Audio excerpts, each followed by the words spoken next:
Ariella sponsors the Oscars on Sky, the home of red carpet fashion.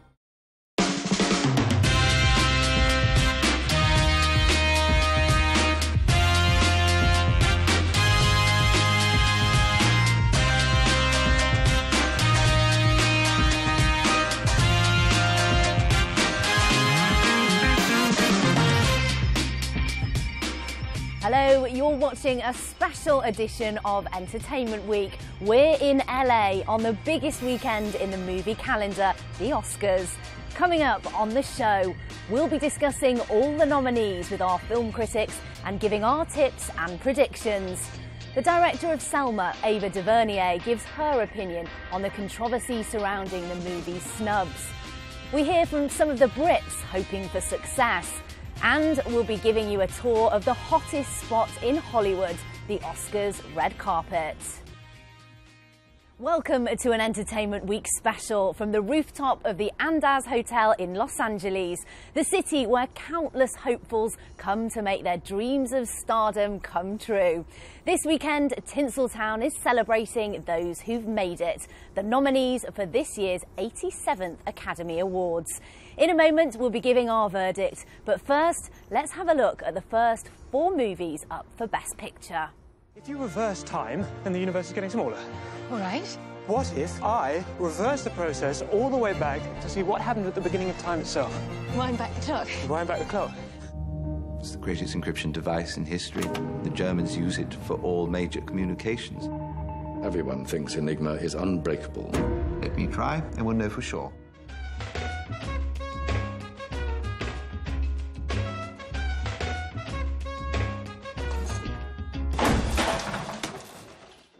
Monsieur Gustave H., I bequeath the painting known as Boy with Apple. Wow. What? Who's Gustave H.? I'm afraid that's me, darling. Well, I'm now joined by our film critics Joe McAltook and LA Weekly's Amy Nicholson. Lovely to see you both. Joe, starting with you, The Theory of Everything. I absolutely love this film, and it's also our best chance of getting an Oscar, isn't it, with Eddie Redmayne? Yeah, I mean, he's got the momentum, hasn't he? He's got the Golden Globe, the BAFTA, the Screen Actors Guild as well, and they've sort of always get it right. So the momentum's there, but I think we think, you know, because he's a Brit, that he's got it locked in. But and he's also very good. He's very good. It's a beautiful film. He's very good. But to his credit, I think because he's a Brit, and I think a lot of American audiences are unfamiliar with him, they might think, oh, this young kid, he's a whippersnapper, he'll get a bunch more chances. So I would not be surprised to see Michael Keaton sneak in. No, we're rooting for Eddie Redmayne. Definitely, yeah. Eddie Redmayne. Okay, The Imitation Game, Amy. This has got 8 nominations, so it's right up there at the top of the nominations. But it seems to have lost momentum, despite the fact that Harvey Weinstein has been mounting the most formidable campaign, hasn't he? It's true. I mean, I feel like, in a way, those 2 biopics about British people are sort of cancelling each other out. You know, it's a little bit of biopic fatigue. I have a lot of problems with The Imitation Game. I don't think it's necessarily a good enough film to really even be up on this list. Ooh, controversial. I know, sorry. But it's got a very Sunday afternoon sort of TV movie feel. I think there's truth in that. I don't think they make Alan Turing into a real person at all, honestly. Like, they keep him just very robotic. And I disagree. I think you completely forget it's Benedict Cumberbatch. I mean, I think it's a wonderful performance. I don't think you're able to forget it's Benedict Cumberbatch. I forgot it in the last everything Benedict Cumberbatch seconds. has ever done. And don't forget Keira Knightley. Keira Knightley is also up for an Oscar for this. I don't think she's got any chance. She's almost the best thing in the film, Keira Knightley. It's a wonderful performance. I think she's the best thing in the film. But she's been overshadowed by Cumberbatch, hasn't she? It's true. And her film Begin Again was overshadowed here this summer, and I think she's just wonderful in that. So Keira Knightley has had a shocker, but Benedict Cumberbatch probably won't get the Oscar anyway. Anyway, on to Whiplash. Now, Joe, this is your absolute favourite film. Well, if I could give out every Oscar to Whiplash, I would. I mean, I think it's a wonderful film. It's exhilarating. It's a roller coaster ride. You kind of can't stop watching it. J.K. Simmons has got Best Supporting Actor tied up, I think. But and I mean, he won the BAFTA as well, yeah, I would give it Best Picture. I mean, I think there's not a single film this year that sort of jolted you and sort of had you back in your chair and you kind of thrilled you like that. It's an incredible film. It's such a funny little weird film. I mean, I saw it opening night at Sundance, and I would have never guessed then that it would make it this far at all. I never thought it would be an awards film at all. But it's one of those great little tidy, strange 70s style There's not an ounce pictures. of fat on it. Yeah. Exactly, and I'm a huge fan of Miles Teller, the lead, who I think has been pretty overshadowed in the whole conversation. He's extraordinary, and I think he's in every single scene, isn't he? Which is sensational for such a young actor, and he's so powerful, isn't he? I think the thing with Whiplash, I'm not sure it has the longevity that perhaps Boyhood has in 10 years' time, where you watch Whiplash and say this is a fantastic film, but for now, it's caught people up, hasn't it? And it's I think it's almost so funny and so mean, it's hard for them to like that kind of movie. You know, they don't really reward movies with a little bit of black humor like that. But it reminds me of Rocky in many respects. It's kind of a boxing movie, a sports movie. And, you know, Rocky came up and won Best Picture in the 70s. It's this small film. Whiplash is not going to get Best Picture, I can guarantee that. I just want it to happen. Finally, for now, the Grand Budapest Hotel. Now, this leads the nominations, Amy, with 9. It's Wes Anderson's highly stylised film. It's not for everyone, and it's really, really surprised, I think, most people that it's got so many nominations, and it did very well at the BAFTAs. It's true. This is actually the film I secretly wish would win, because I've never been a huge Wes Anderson fan. I went to the Grand Budapest Hotel dreading it, because I always thought his films were really precious, all about the wallpaper, not about the characters. And suddenly this film, his whole career made sense to me, because he sets his whole beautiful world in this hotel right before World War II destroys everything, and all of a sudden you have to side with him and like protect beauty. And I love Grand Budapest Hotel because I think it's everything he's been trying to make his entire career, and now I get why he does the films he does. I still don't get him, I'll be honest. I think it might pick up some technical wins, though, because it looks beautiful. Yeah. I mean, I think that's where it might pick up some wins. I think it could do screenplay. For me, the biggest disappointment of the Best Actor category is Ralph Fiennes isn't up there. I think that's the performance of the year. Yeah, he is hilarious, and it's something that we've never seen from him before, isn't it? Which is interesting. It's such a tricky character. OK, thank you so much. We will come back to you for your opinions on the rest of the films later in the show.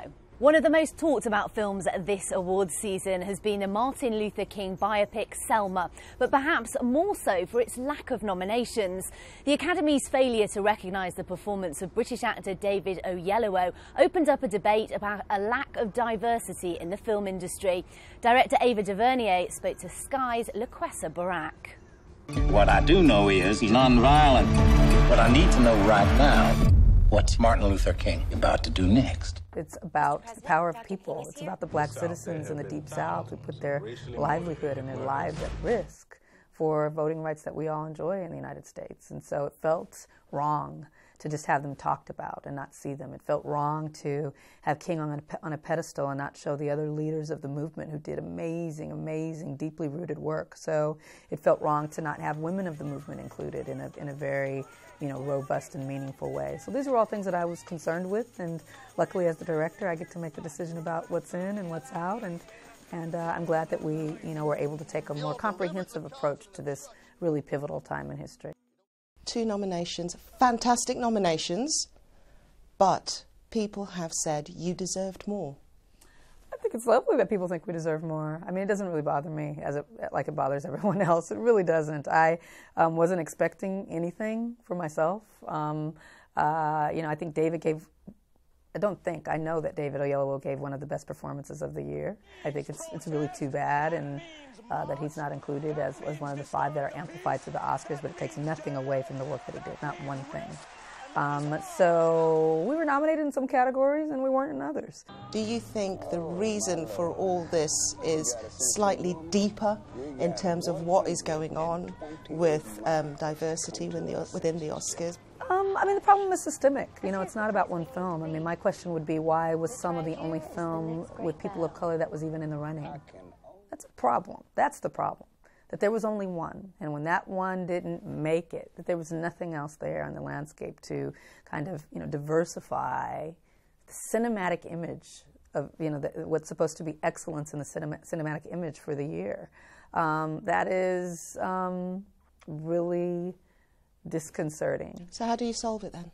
There needs to be an opening up of this industry. There needs to be an opening up of gaze, of voice. We cannot, kind of batten down the hatches around one singular type of filmmaker, one singular type of story. The films that are nominated, the directors that are nominated, the performances are nominated are lovely artistic expression. But it's artistic expression of one point of view and one kind of life, the life of mostly white men.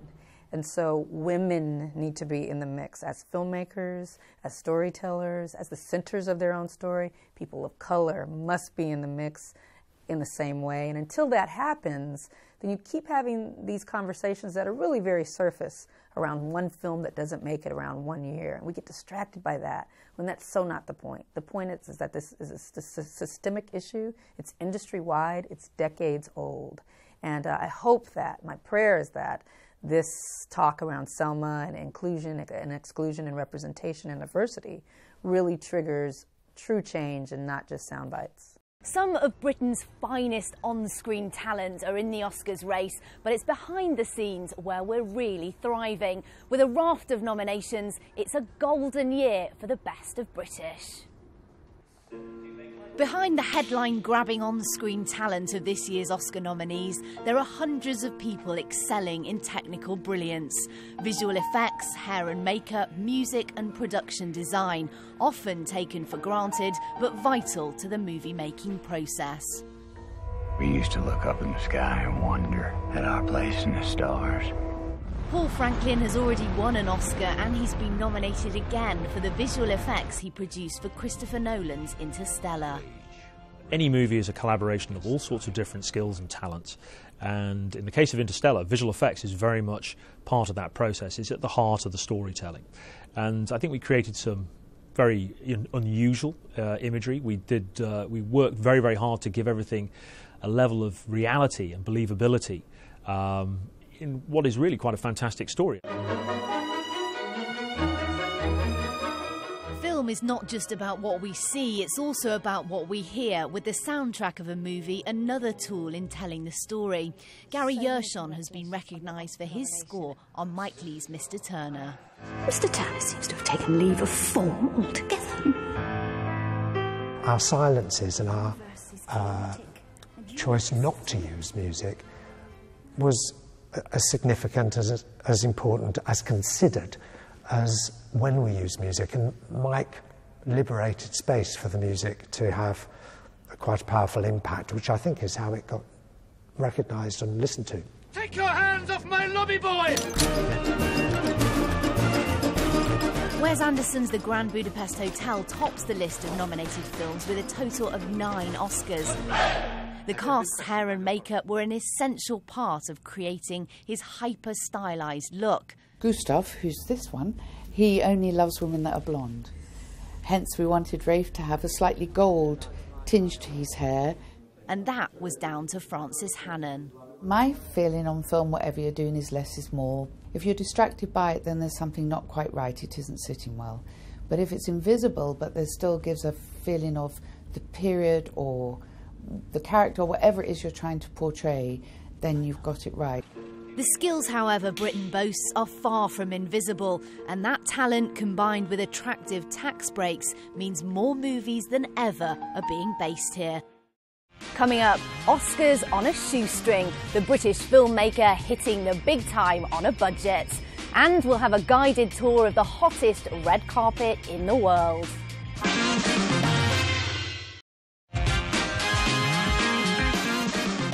It's been said that success at the Oscars has almost as much to do with a film's campaign as the quality of the work, with studios spending millions in the run-up to the ceremony. But some young British filmmakers have earned nominations for their short films on a more modest budget, including director Michael Lennox, who's been nominated for his short Boogaloo and Graham. We've got news for you. And we've got news for you too. Oh yeah, me and James are going to be vegetarians from now on. Except for sausages though. Yeah, except for sausages. And burgers as well. Sausages and burgers. And when it's Christmas, we don't want a turkey. We want a...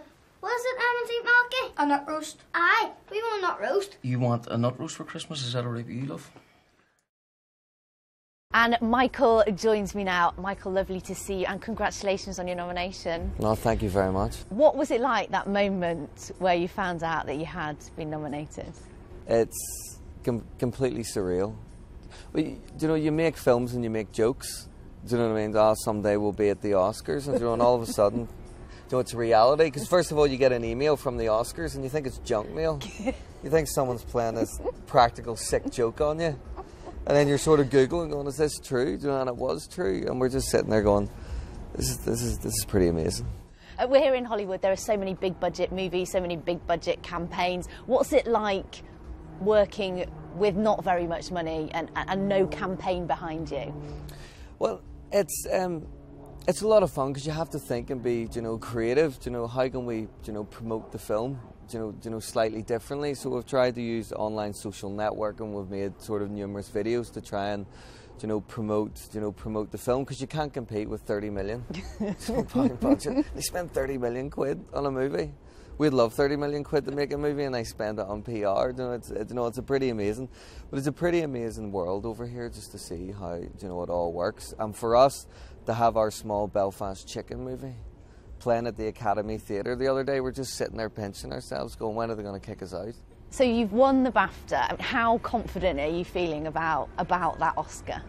To be honest, not to be Belfast and Time Peters, we're sort of like, we didn't think we'd win the BAFTA.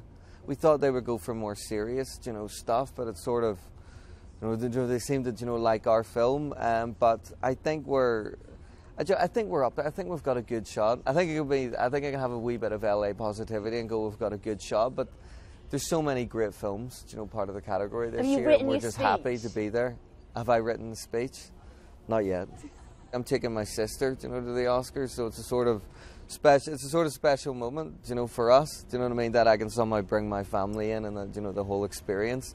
So I think that's what makes it hugely exciting for us. And the voting's closed. There's nothing we can do, so we can just have a good and absolutely banging time. And we'll have to try and convince people to let us into the Vanity Fair party. Apparently, you need an Oscar to get in. Apparently, we'll have to arrive and go, that's our ticket, or else we'll have to try and blag our way in. Well, when you've won the Oscar and you go to Vanity Fair, we will speak to you on Sky Sunrise. Thank you so much, Michael. Fantastic. No, thank you so much for having me on. Thank you so much. Thank you. So it's obviously Michael's first time on the Oscar red carpet, so what can he expect? Here's Joe with a sneak peek. So for 51 weeks of the year, this is a normal street in West Hollywood, but for 1 week only, it's transformed into the centre of the world of entertainment. Now, the celebrities come through that door behind me, and they're very quickly ushered into place, because you see, even celebrities have VIP status. This is the VVIP lane. This is where they speak to the world's media. Then here in the middle, there's usually a fast lane, so they can go straight into the Dolby Theatre. Sometimes people like Brad Pitt last year took the fast lane, didn't speak to the press, didn't go see the fans either. And here, on the other side, is the other nominees and guests who can just meander their way down. And, they're like us. They want to see what Julianne Moore is wearing and all that kind of thing. So a little short walk and you get to Sky's spot within the press. And as you can see, there's basically press from all around the world here. And you're very, very lucky, believe me. You don't just get to sit on like this. You get sort of half a bum cheek and you sort of angle your way in and get your spot for about 4 hours while you wait and see everyone walk past. And it's not just the press that are here either, it's also the fans. They sit on the bleachers, they're competition winners, they sit there, they have to get in at about 11 o'clock in the morning, and it's such a long wait, it's hours and hours. They even get a little packed lunch provided by the Academy, and usually Wolfgang Puck, the famous chef, of course, throws in a couple of chocolate Oscars as well. And finally, as they make their way down the carpet, usually it takes about an hour. It's not as quick as we've just done it. They get themselves to the Dolby Theatre, where the actual ceremony takes place on Sunday evening, and hopefully someone, Eddie Redmayne, we hope, of course, a Brit, will be picking up a smaller version of one of those guys. And Joe joins me now along with Amy Nicholson from LA Weekly to discuss the final Best Picture nominations. But first, let's take a look at them. I got a military-age male on a cell phone watching the convoy, over. If you think he's reporting troop movement, you have a green light. Your call, over. Mr. President, Dr. King is here. In the South, there have been thousands of racially motivated murders. We need your help. Dr. King, this thing's just going to have to wait. It cannot wait. You're Birdman. You are a god. Is this for real, or are you shooting a film? What about you? How was your week?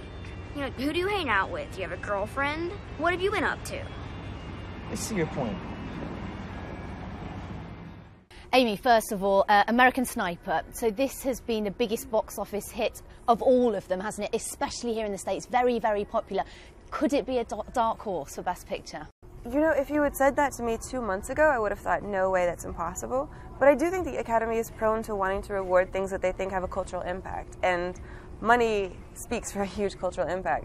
I think American Sniper is a pretty terrible film, and at this point, I'm crossing my fingers and hoping it does not get that win. I think it would be a travesty if it gets that win. I mean, it's the most black and white portrayal of the Iraq War. I mean, whatever your political persuasions, it's a war that divided millions, and you can't have this Americans good, Iraqis bad sort of mantra going through a 2-hour movie.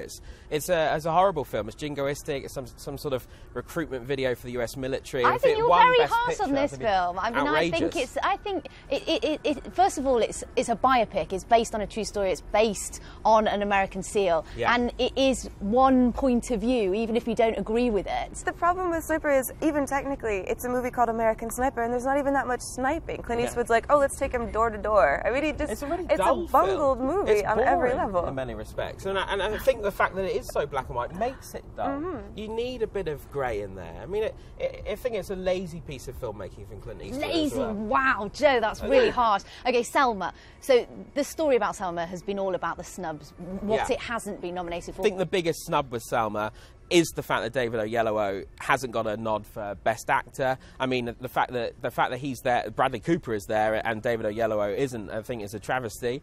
Did you enjoy it? I agree. I think it's a very handsome film. I didn't love it as much as a lot of other people did, so I can't say I'm crying too many tears for it. But it does seem a little bit odd that, you know, Ava DuVernay didn't get any nominations, that they're saying, oh, it's Best Picture, but it's not Best at anything else except one song. Isn't it? That's very unusual. Now, Birdman. I have to say, this is not one that I massively enjoyed, but it does seem to be the one to beat for Best Actor, for Best Picture, and for Best Director. Well, right. Well, here's the thing with the Academy, is they like to give awards to a few types of movies. One of them is biopics. Yeah. The other one is movies that make it look like movie making and Hollywood and creativity are like incredibly hard, noble professions. And that's how you get wins like Argo and The Artist, Shakespeare in Love. I mean, this is the sort of movie that they love. It's an actor's movie. The bulk of the Academy is made up from actors. I mean, I thought it was a load of pretentious twaddle, but you know, there you go. I'm with you. Exactly. But it makes what they do seem like the hardest job on the planet. You know, to which I wish plumbers could be like, "Come on, what are you talking about?" I mean, I think there's a shout for it getting Best Director, because I mean, I think the one take kind of effect is unique. But I mean, really, you'd actually go to Richard Linklater and Boyhood. You know, the challenge that he's overcome. Our final picture is Boyhood. For me, I think this has to get Best Picture. Richard Linklater is absolutely brilliant. Not only is his vision fantastic, but he also, for me, executes it brilliantly. But I know, Joe, you don't agree. Well, I didn't hate it. I found it very difficult. I found it difficult to get into. I found it difficult to get it almost, because I mean, I found it pretty dull in many respects. I can't believe that you're saying this. I can't let you get away with it. I think it's beautiful. There we go. I can't believe that. I feel you. It's kind of like, it's almost like a gimmick. It's a very impressive gimmick that he spent 12 years making this movie, and they all came back once a year, and you watch a boy grow up. But I think it's almost like a documentary. I think if the story had happened without that gimmick, it would have been the world's dullest movie. And he couldn't have predicted it, but he picked a lead who's not that interesting. And the older he gets and the more the movie is about him, the more I lost interest. I wish this movie had been about Richard Linklater's daughter, who shows up early on in the film and then kind of gets pushed to the side. Lorelai, she is interesting. That movie, I would be all about that one. Well, thank you both so much for joining me. You agreed far too much on all of that, but that was brilliant. Thank you so much. That's all from Hollywood for now. Remember, we'll be bringing you all the buzz live from the red carpet, and we'll be grabbing the winners at the Vanity Fair after party on Sky News on Monday morning. See you then. Ariella sponsors the Oscars on Sky, the home of red carpet fashion.